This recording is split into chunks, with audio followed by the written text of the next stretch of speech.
سرمایہ دارانہ اور جاگیردارانہ نظام کا خاتمہ کیا گیا، چین کی عوام کو حکومت میں شراکت دار بنایا گیا، ان کو اظہار رائے کی آزادی اور اپنی استعداد کے مطابق ملکی معاملات میں حصہ لینے کی اجازت مل گئی۔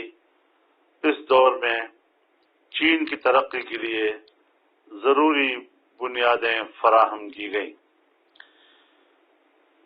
کمیونسٹ پارٹی نے اپنی حکمت عملی کے تحت زراعت، صنعت و حرفت اور کارخانوں کا جال بچھایا اور اقتصادی ترقی کے لیے ایسا چینی ماڈل تیار کیا جس نے چین کو آج کی سپر پاور بنا دیا۔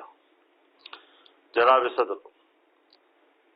کمیونسٹ پارٹی آف چائنا نے پوری دنیا میں 500 سے زیادہ سیاسی جماعتوں کے ساتھ دوستانہ تعلقات استوار کیے، جس میں جمعیت علماء اسلام بھی شامل ہے۔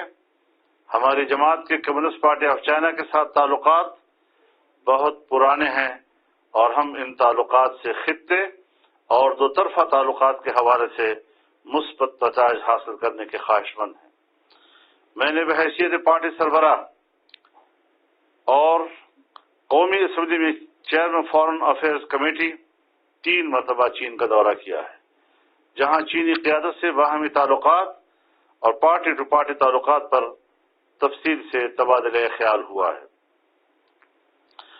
چین اور پاکستان کے برادرانہ تعلقات دیرینہ، دیرپا اور ہر آزمائش پر پورا اترے ہیں، اور یہ صرف حکومتوں کی سطح تک محدود نہیں بلکہ اس کی بنیادیں سیاسی جماعتوں اور عوام میں ہیں۔